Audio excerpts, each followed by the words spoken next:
Welcome back to Elevator Paso, guys. Today, I'm very excited about this conversation. This is one of those conversations I've been looking forward to for quite some time, probably since I started this project. We're going to be speaking with Marcelo Palermo. Marcelo, how are you? How are you, brother? Good to see you. It's good to see you. My Marcelo pleasure. is a variety of titles for him. He is the CNN reporter for the El Paso area. We brought, the CNN radio to El Paso in Spanish, and they actually allow us to do bilingual shows, so That's CNN pretty bilingual. awesome. Aside from that, he's also an anthropologist, and he is the marketing director for a co-op of various doctors, It's a group right? of independent doctors called EPIC, El Paso Integral Care, Independent Doctors of El Paso, working towards helping people be more knowledgeable about their health benefits and how to take care of themselves. So we're going to try to go through and touch on different subjects that pertain to all these fields that he's involved with. I cannot promise we'll actually get to everything, but here we go. To begin with, just off the camera, we were talking about, as an anthropologist, you find it difficult to conceive a traditional conceptualization of a God figure. Can we expand on that? Tell me a little bit more. You commenced to tell me that it was more of a force that you saw. Mm-hmm. Well, basically, when you study anthropology or history, it's more like chronicles and facts, but anthropology goes digging deeper into the history and story of man, of humankind. Anthropos comes from the word anthropos. Of course, anthropology comes from the word anthropos, meaning man, and logos, the study of man or the study of humanity. So you get to learn and understand that we as a species created many things out of not knowing in the beginning. I'm actually putting everything in a nutshell because it's a more complex and extended, tale or story. But out of that, what we did is created different things. And of course, you believe or don't, it's up to the personal set of beliefs and feelings as well. What exists and does not exist, the things that exist and do not exist. May, for example, I have the conception of God, not as such that supreme, not as such thing as a just supreme concept, overwhelming concept that sometimes you get from the religious dogma, but that of not benefactor, I would say, but elevated, now that we are elevated El Paso, elevated concept of force, a creative force that allowed us to be what we are. So do you consider yourself, it sounds like you consider yourself a deist? Yes, although I was raised Roman Catholic. Theist, of course. Theist, all of us were. We were raised a theist, yeah. but I consider myself a deist. You might say that, yes. And so it's a funny concept that you're talking about because oftentimes on the show we talk about how it is really our job to make the world better. That's our purpose. Mm-hmm. And the way we do this is not to concern ourselves with making the material spiritual, mm-hmm. but to make the spiritual materialize. Correct. And in such a way that all this creative force, we are embodying it. We are being godly per se in our actions. And the more we seek to do this, the more we're able to quote unquote perfect the world and mankind as a whole. Exactly. This sounds like more or less what you're talking about. Pretty much. And basically, Caleb, you did put it also in a nutshell, because human beings were always trying to perfect themselves. Right. But unfortunately, we have many setbacks, right? I mean, through our history as a species. Because another thing we need to say is that people talk about humans and races and human races, and there is no such thing as human races. There is just a human race, and we have different ethnicities. We all came, as far as we know, from one place. When I used to teach at college, I used to tell my students that we have something in common with coffee. You and I love coffee.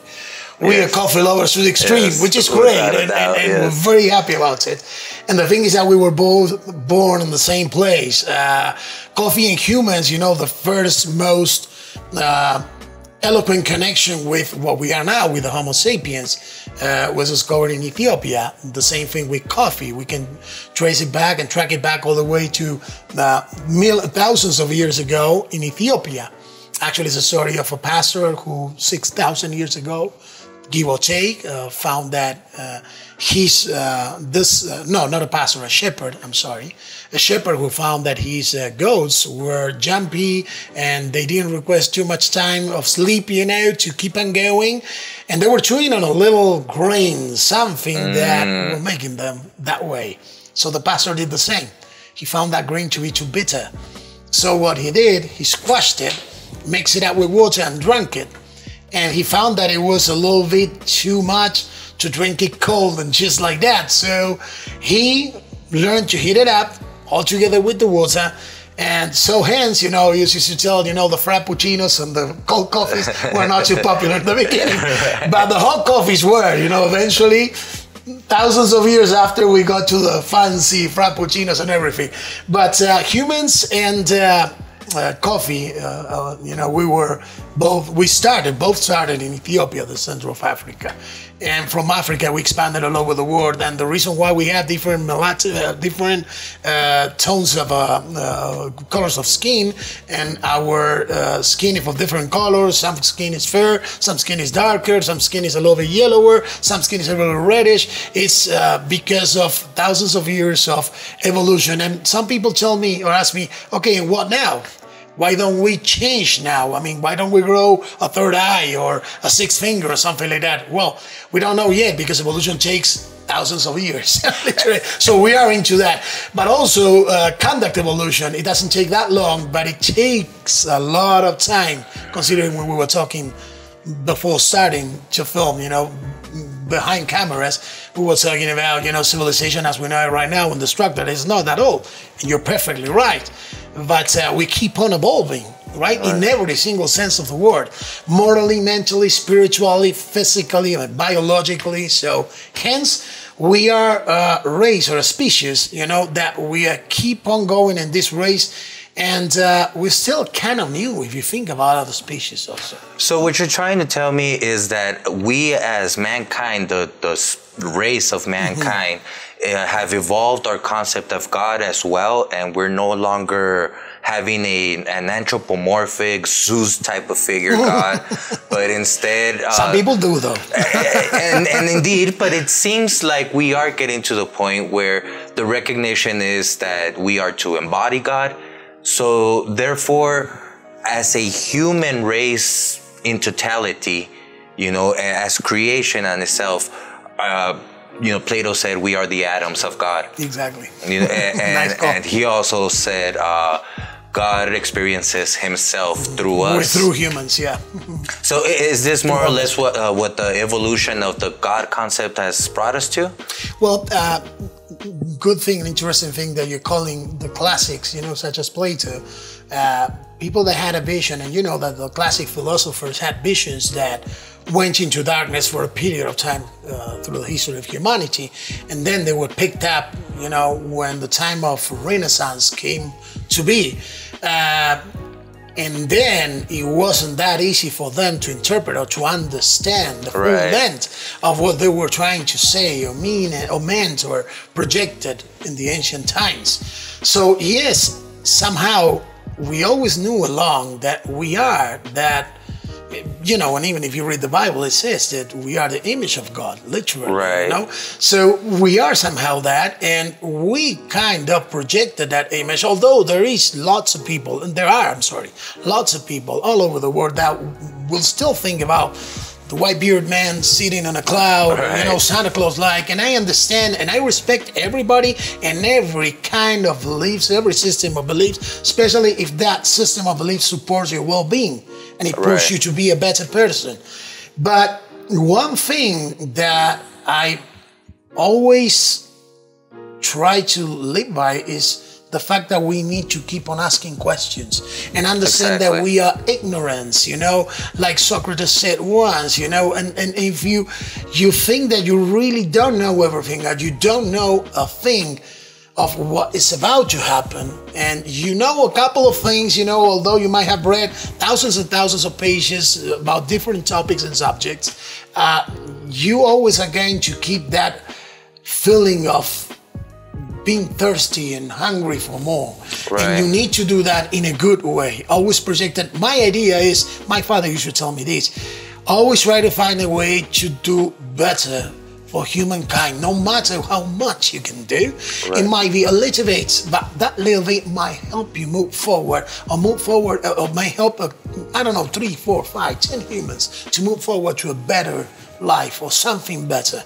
And if it is more, even better. You gotta try it. And it's funny you quote Socrates when Socrates says, all I know is that I know nothing. I know nothing, exactly. That's why I was saying that he was telling us that we are basically, we gotta keep ourselves in some ways ignorant. Right. You know? Well, what's interesting to me about that phrase is that in many ways it is a blow to our ego. Yes. And the reason I bring this up is because I believe that all these systems, these faith systems, ultimately lead us to, you know, the mortification of the ego. Yes. And when we are able to get rid of this, we come to a realization that we are all one. Mm-hmm. So there's this funny story, an analogy of creation, where, you know, we have a figure of God who's a point. Mm-hmm. And you know, there's no space, there's nowhere to go. So he's Alpha and Omega, he's everywhere. In order for that dot, per se, to know itself to be God, it needed to expand. And as it expands, let's just use imagery here. There's an explosion, millions of sparks come about, and each spark is now all separate from the original source. Correct. But they still remember that they're part of the original source. Mm-hmm. So in order for them to feel separate, the source endows upon them an ego. Yes. And now they feel individual. And now there's space and time with the expansion, and there's a platform for, you know, all the melodrama of life to give about. Correct. And take us ultimately back to where we died to this ego and remember where we came from. Mm-hmm. And it's pretty much this questioning, this never-ending questioning, mm-hmm. that allows us to keep our ego in check. But another thing, an interesting point, because exactly that is what keeps us, or parts of what keep us moving forward. Yeah. Creates conflicts. Yeah. Because this creates tremendous amounts of conflicts, not just one conflict, a tremendous amount of conflicts. Mm-hmm. But it also, those conflicts in that, you know, question, there's this most, I think, haunted question, the what if? What if things would have been this way or that way? You know, that actually, although it mortifies us, it keeps us moving forward. Yeah, which is fantastic. And I think that that's also part of the idea of being humans. We are a lot, you know, we are somehow a contradiction.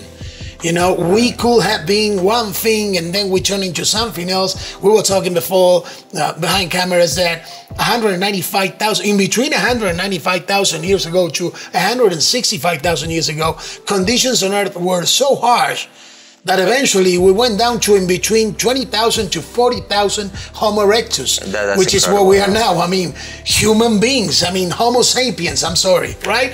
I mean, so, I mean, we could have been extinct.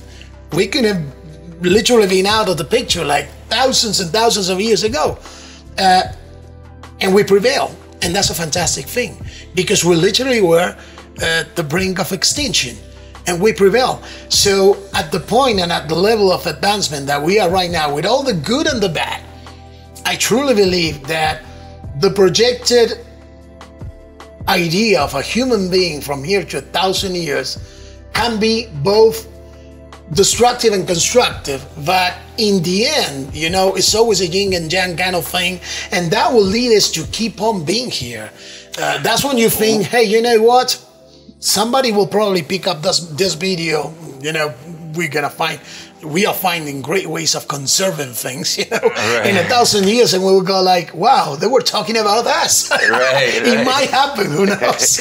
Well, hopefully. And I suppose that's part of society's problem on an individual level, when you do understand that having that self-questioning, and it could create so much drama.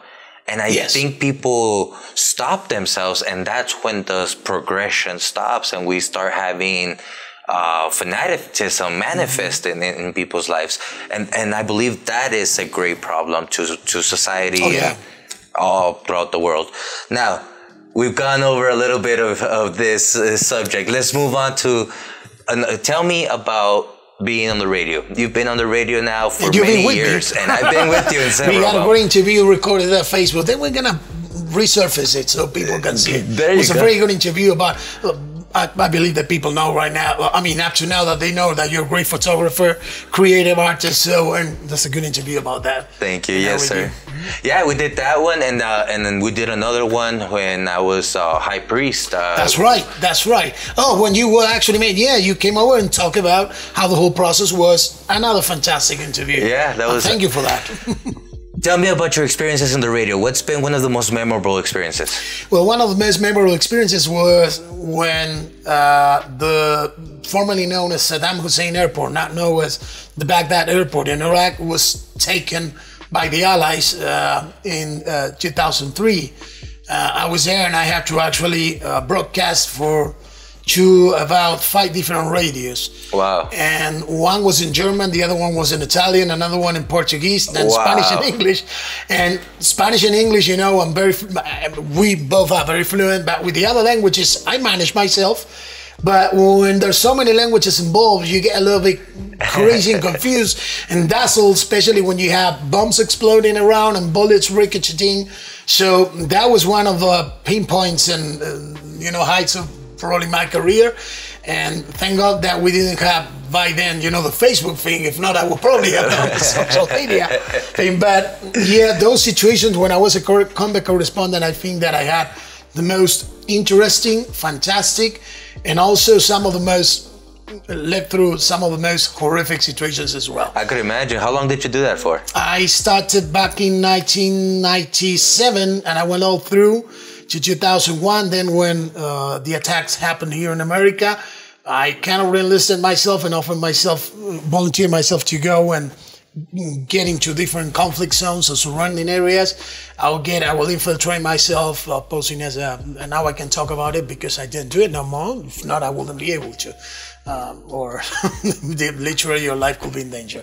But I used to infiltrate myself and play the role of, let's say, an Italian journalist, a Spanish journalist, a German journalist, whatever.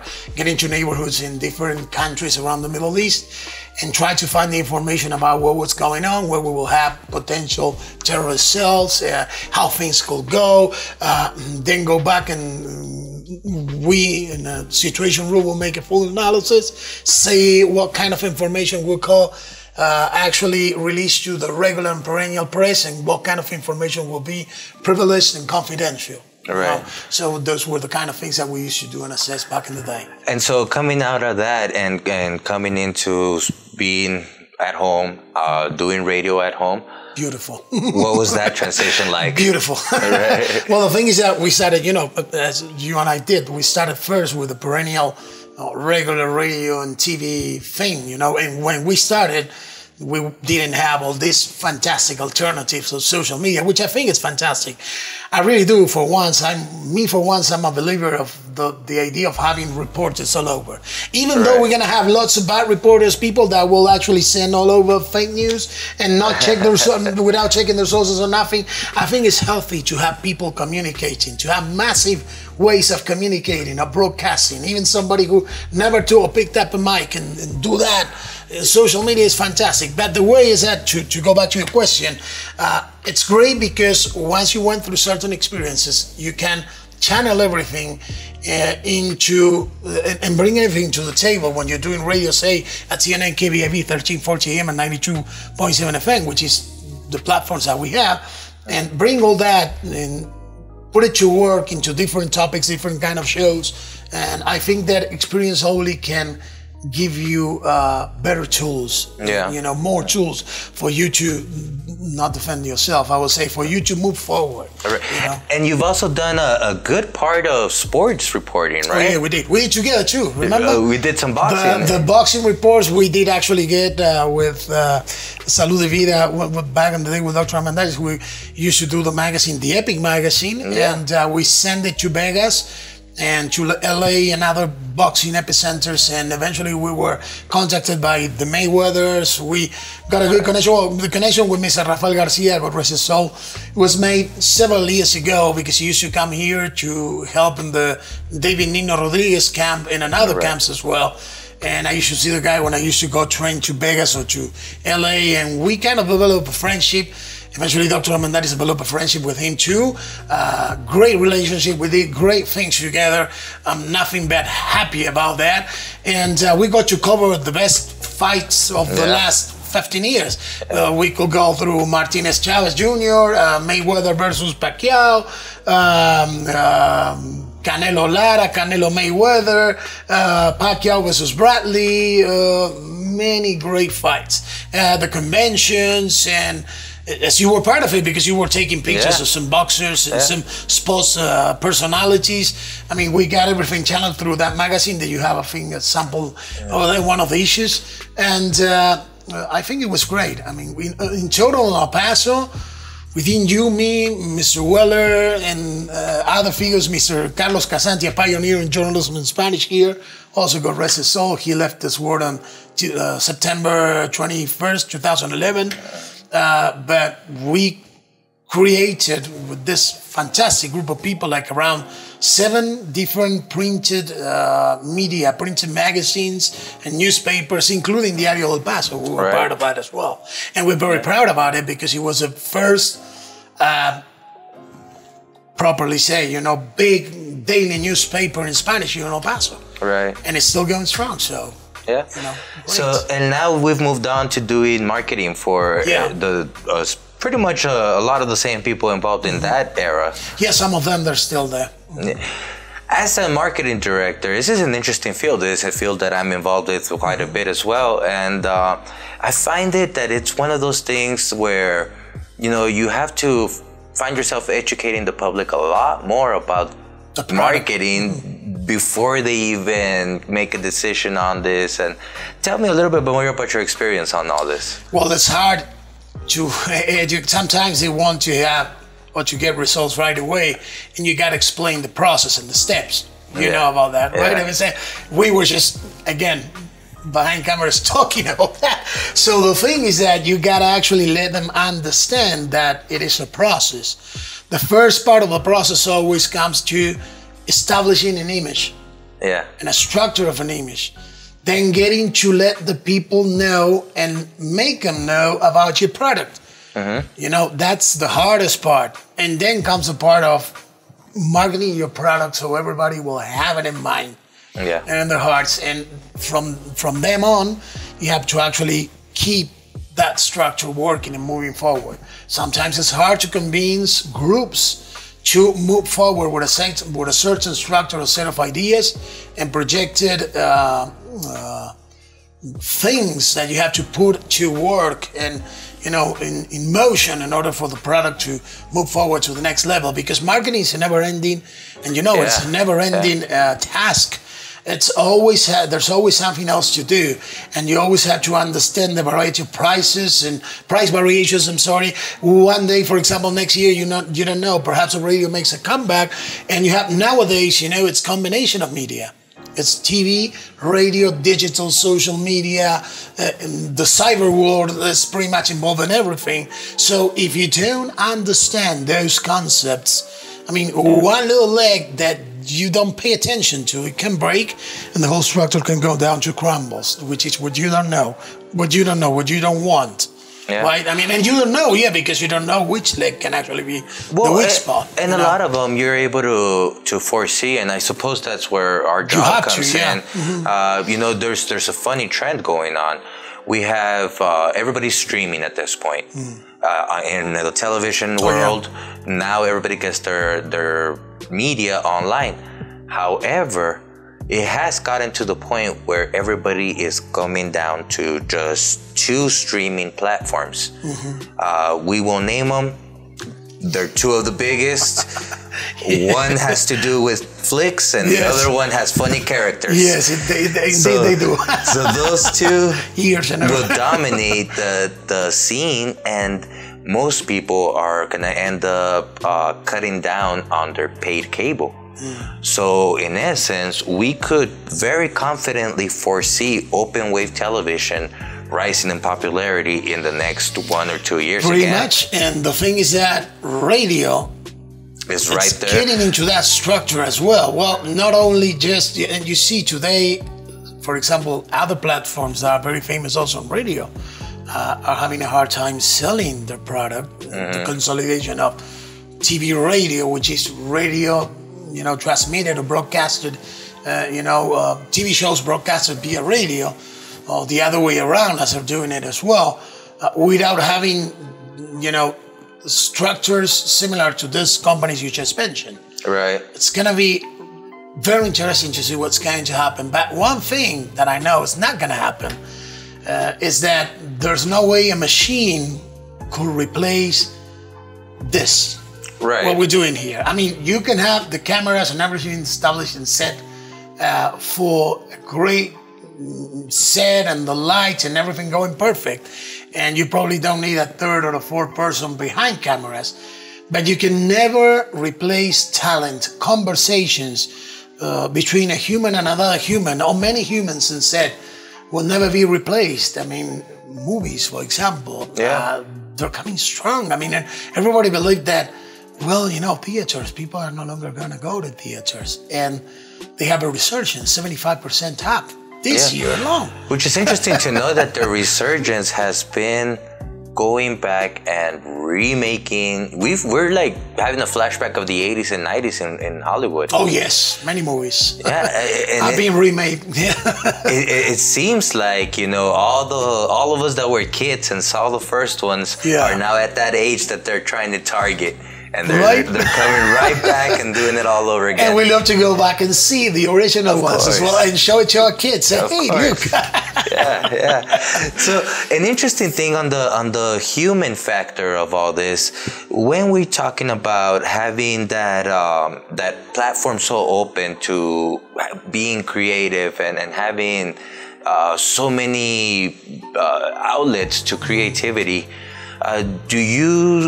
what I foresee is that the way to stay in touch, and what we were just talking about keeping this, is that the trend also seems to be going towards a very long format conversation, to where things aren't scripted, to where it's much more sincere and you're able to take it all in. We have podcasts like Joe Rogan, for example, who has Hot Boxing with Mike Tyson and Evan Breeden. It's a fantastic podcast. I mean, I'm subscribed and I'm a fan. Yeah. Really one of the most intellectual pieces there over there.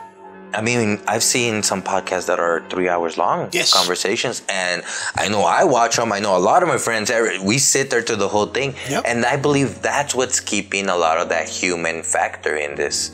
Well, you know what I learned actually, now that you talk about that, funny that you do, because I learned that many of those podcasts, I don't know if it will be Joe Rogan's or Mike Tyson and Evan Breeden's Hot Boxing or others, there's like something in works that they might be actually doing that on movie theaters.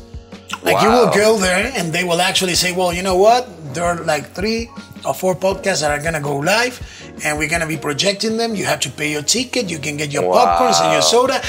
I will be there right away. I'm telling you, one of the things that I did, I was a movie critic. So I always love to go there and see the movie, be sitting there, seeing the movie, and criticizing the movie in a good way. I always try to be as objective as I could, and also you always have to add a little bit of your own thoughts, feelings about what the movie was all about and what you think about it.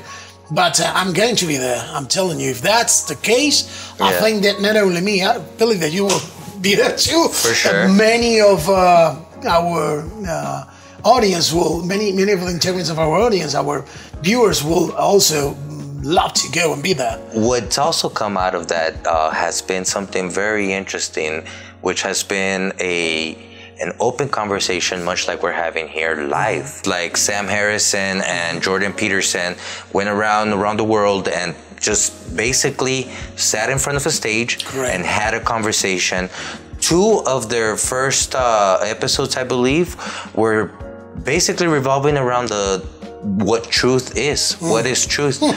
I mean, it makes me think of, the times of Plato when people were actually debating this. Yep. So out of all this ridiculousness going on in modern culture, there is that debate going on that is arising, bringing about a refinement of thought. Exactly.